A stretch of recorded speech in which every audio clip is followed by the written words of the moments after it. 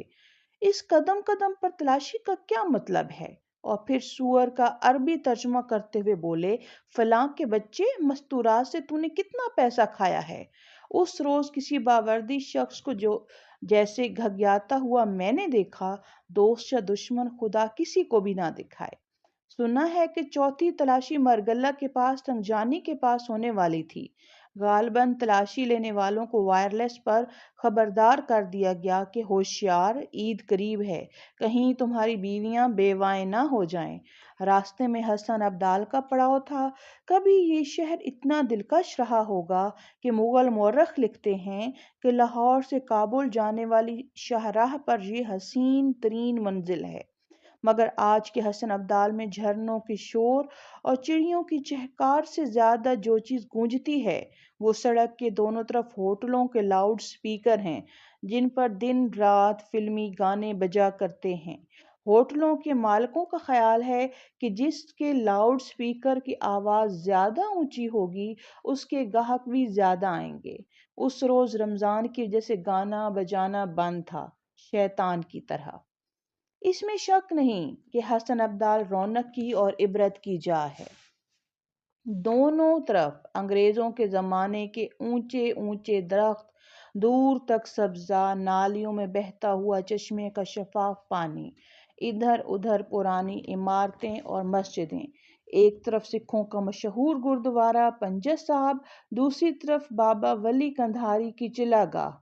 کشمیر کی طرف مڑ جانے والی سڑک پر کسی مغل بی بی کی قبر۔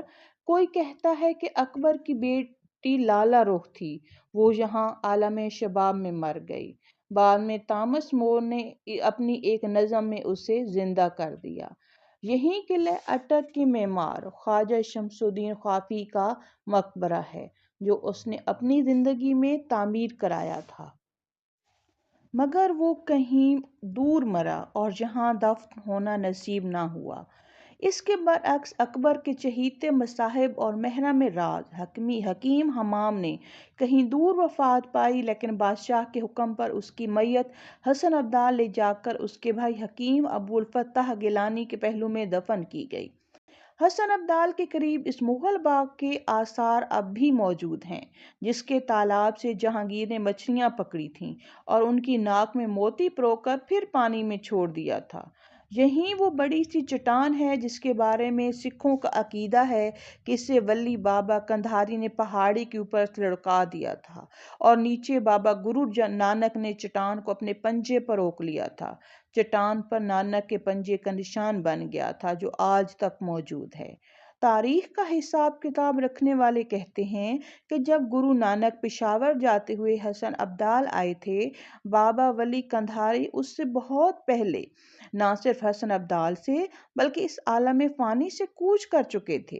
پرانی کتابوں میں لکھا ہے کہ 5 انگلیوں کا یہ نشان حسن ابدال والوں نے تراشا تھا۔ حسن ابدال والوں کی تراشی ہوئی ایک اور داستان بہت دلچسپ ہے۔ 1850 میں امبالہ کے منشی امین چند سفر نامہ لکھنے کی غرض سے سیاحت پر نکلے تھے اور حسن ابدال سے گزرے۔ اپنی کتاب سفر نامے میں منشی صاحب لکھتے ہیں، بلندی پہاڑ پر شاہ ولی کندھاری کا مکان ہے، وہاں پر کوئی مزار نہیں ہے، صرف ان کی نشست گاہ بنی ہوئی ہے۔ جب کوئی وہاں جاتا ہے تو مجاور لوگ سفید سرما بطور تبرک دیتے ہیں۔ اس مکان پر ایک بڑا چراغ ہے، ہر جمعرات کے دن وہ چراغ جلایا جاتا ہے۔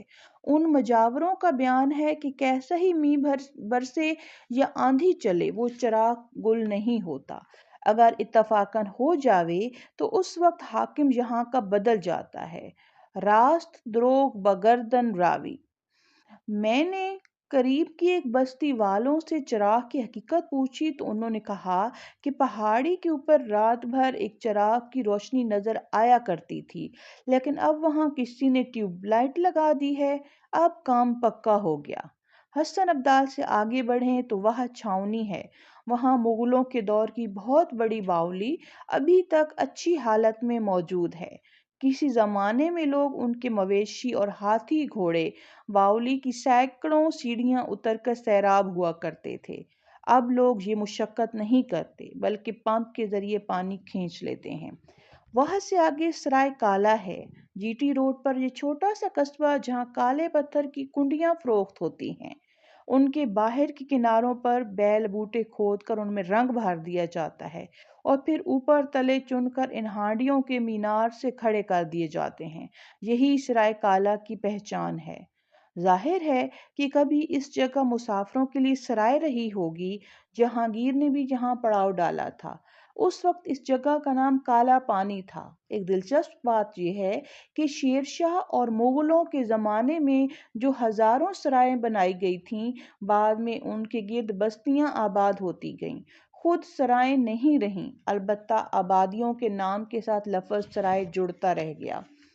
مردم شماری کے ریکارڈ سے پتہ چلتا ہے کہ ہندوستان پاکستان میں کئی سو شہروں، قصبوں اور دیہات کے ناموں کے ساتھ لفظ سرائے لگا ہوا ہے۔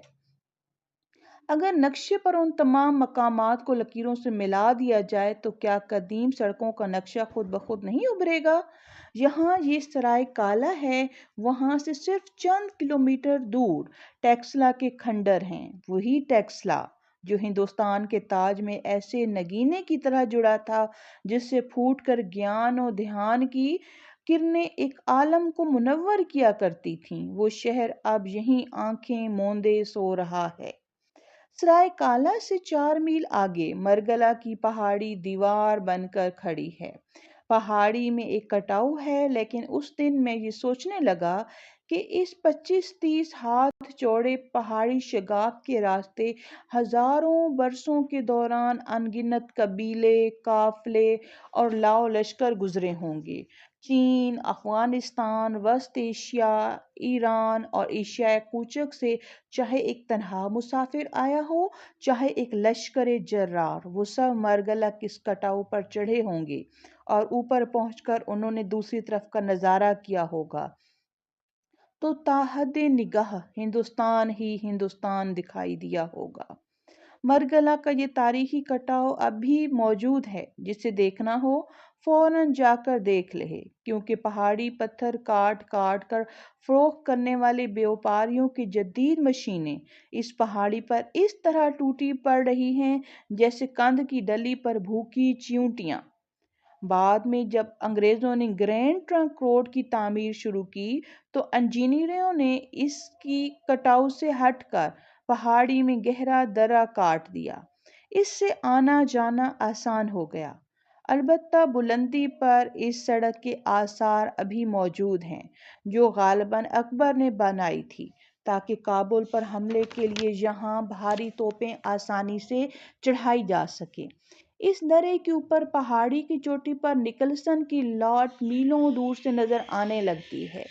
یہ اسی نکلسن کی یادگار ہے جسے سرکش پٹھانوں کے علاقے کا منتظم بنا کر بھیجا گیا تھا، اور کہتے ہیں کہ وہ پٹھانوں میں نہ صرف گھل مل گیا تھا بلکہ ایسی کرامات دکھانے لگا کہ بنو اور کوہاٹ والے اسے گورا پیر ماننے لگے تھے۔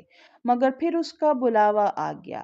1857 میں جس برطانوی فوج نے دہلی کا محاصرہ توڑا، اس میں نکلسن آگے آگے تھا۔ لاٹ کے نیچے لگی ہوئی تختی پر لکھا ہے کہ اس چڑھائی میں وہ زخمی ہوا اور 8 دن بعد چل بسا۔